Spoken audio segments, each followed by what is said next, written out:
O acidente marítimo da história que deixou mais de 1.500 vítimas. Depois do filme homônimo, todos sabem que a embarcação bateu em um iceberg na costa de Newfoundland durante a sua viagem inaugural com destino a Nova York. Será mesmo? Diversas histórias foram elaboradas para contar os verdadeiros fatos sobre o acidente, mas uma delas surpreendeu o mundo inteiro. Quer saber mais sobre esse assunto? Então vem com a gente! Mas antes de começarmos esse vídeo, gostaria de lhe pedir, se ainda não é inscrito em nosso canal, que se inscreva. Deixe o seu joinha no vídeo para nos ajudar. Já se inscreveu no canal e já deixou o seu joinha? Então agora confira. Mergulhadores capturaram essas imagens do Titanic afundando.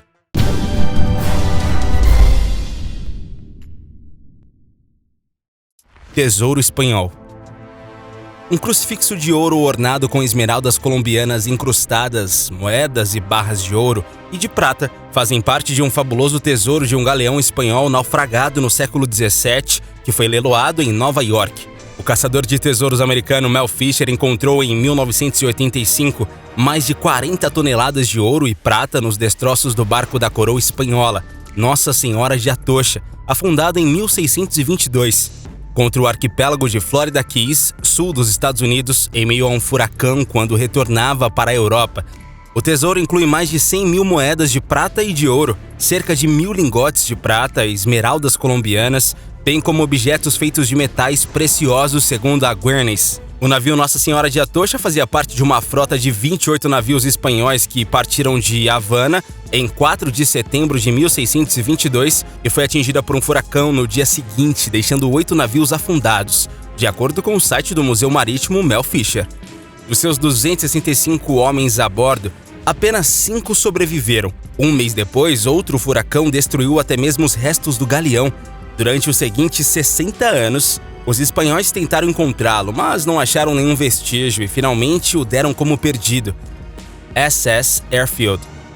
Abandonado desde o final da Segunda Guerra Mundial, o navio militar norte-americano se transformou num manguezal flutuante. Apelidado de Floating Forest, o SS Airfield foi construído em 1911 e utilizado por mais de 30 anos para o transporte de alimentos das tropas americanas na região do Pacífico. Após o término da guerra em 1945, a embarcação foi desmontada e o que sobrou ficou abandonado na baía de Homebush, em Sydney, Austrália. Com o tempo, o navio de 1,14 mil toneladas foi sendo tomado pela vegetação até se transformar numa verdadeira floresta.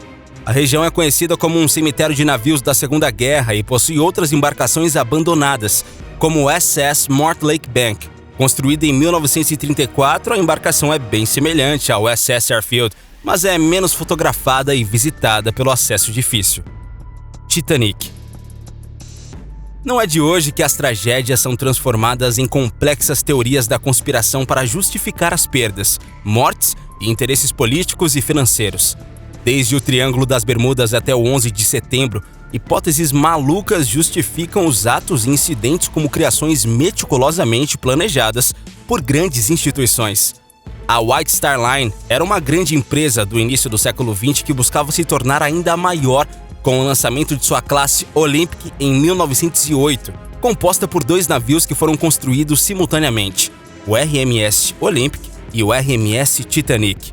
O primeiro foi lançado um ano antes de Titanic e era o maior navio do mundo até a ocasião. Quando o Titanic saiu em 1912, a empresa era a mais poderosa do mundo em viagens marítimas transatlânticas, com seus navios avaliados em valores exorbitantes. Para melhorar a situação, a fama de gigantes indestrutíveis dos navios fazia com que as seguradoras das embarcações aceitassem os contratos em valores altos de resgate. Com a fama de inafundável, a teoria é que o J.P. Morgan, um dos sócios da companhia, junto a um sócio minoritário chamado Jay Bruce, teriam planejado realizar o lançamento do Titanic junto à partida do Olympic. Porém, com o prejuízo dado meses antes pelo caríssimo conserto do navio irmão, a equipe simularia um acidente, naufragando o Titanic propositalmente, recebendo assim o dinheiro da seguradora. Em caso de acidente, o Titanic não só teria custos de conserto cobertos pela empresa de seguros, mas pagaria o valor de 750 mil libras, cobrindo os custos da manutenção anterior e ainda fazendo a empresa zerar o seu déficit financeiro. O plano do naufrágio era ainda mais complexo, quando Edward J. Smith, capitão do Titanic, foi chamado para colaborar. USS Cyclops. Construído nos estaleiros da Filadélfia em 1910 e nomeado USS Cyclops em homenagem a um dos grandes gigantes da mitologia grega, o navio de carga foi definido pelos jornais da época como uma mina de carvão flutuante por conta do seu tamanho. Ele era o maior e mais tecnológico entre todas as embarcações, projetado para reabastecer as frotas da marinha transportando toneladas de carvão que tinham alto risco de causarem uma explosão. O navio tinha quase 168 metros de comprimento e conseguia acomodar até 13 mil toneladas de carga a bordo. No dia 7 de novembro de 1910, com o capitão George Worley no comando, o Cyclops realizou viagens até o Báltico para abastecer navios da 2ª Divisão. Ele cruzou também Norfolk, Rhode Island e Caribe. Durante a ocupação norte-americana de Veracruz em meados de 1914 no México, o navio alojou várias embarcações de patrulha local e auxiliou no resgate de refugiados. Em maio de 1917, com a entrada dos Estados Unidos na Primeira Guerra Mundial, o navio foi comissionado para que se tornasse um ativo naval de transporte. Assim, Cyclops levaria subsídios para outras embarcações em todo o mundo, transportando tropas e carvão. Ele então foi equipado com um arsenal de armas de calibre 50 e um verdadeiro hospital de suprimentos. Exceto por uma viagem até a Nova Escócia, o Cyclops seguiu nessa jornada naval até o dia 9 de janeiro de 1918, quando foi designado para o Serviço de Transporte Naval Overseas. Ele navegou até a cidade do Rio de Janeiro para abastecer os navios britânicos com 10 mil toneladas de minério manganês. Ao ser pesadamente carregado com minério, excedendo a sua capacidade, o USS Cyclops partiu do Rio de Janeiro no dia 22 de fevereiro de 1918, com 306 pessoas a bordo. Então ele ancorou em Barbados no dia 3 de março para reabastecer e no dia seguinte, enquanto partia rumo a Baltimore, em uma viagem que duraria 9 dias, foi emitida do navio esta mensagem: "O tempo está bom, tudo bem." E então simplesmente desapareceu do mapa. Acredita-se que o navio estava cruzando a região das Bermudas de Miami e de Porto Rico quando parou de responder. Arca de Noé. A Arca de Noé poderá ser encontrada em breve? Se um grupo de pesquisadores estiverem certos, sim. Eles afirmam que, conforme afirmado em Gênesis 8:4, ela foi estabelecida nas montanhas de Ararat, na Turquia, 150 dias depois do suposto dilúvio, e eles acreditam que é possível que os restos do imerso navio ainda estejam lá. Em 2010, um grupo de exploradores cristãos evangélicos chineses e turcos afirmou ter encontrado vestígios da arca nas montanhas de Ararat.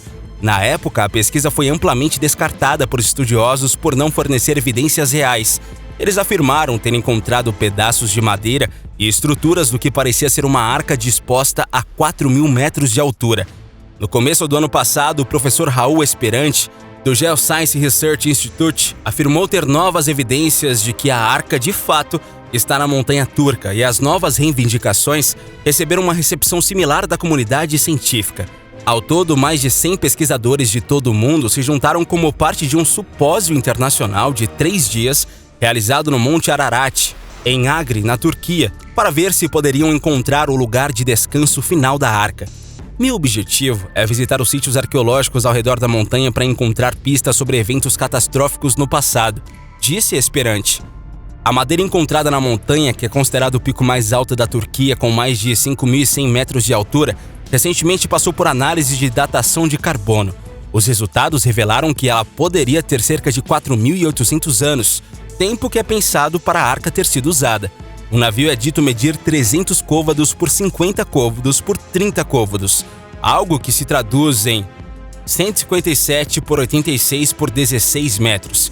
Esperante está convencido de que o seu trabalho é verdadeiro e pediu investimento internacional para que mais pesquisas científicas rigorosas sejam feitas sobre esse caso. Mas e aí, curtiram o vídeo? Se você gostou desse vídeo, se inscreva em nosso canal, deixe o seu joinha e compartilhe para geral. Vale lembrar também de você não esquecer de ativar o sininho de notificação para ficar por dentro de tudo que rola por aqui. E que tal a gente fazer uma maratona? Na tela você pode conferir vários vídeos que a gente recomenda você assistir.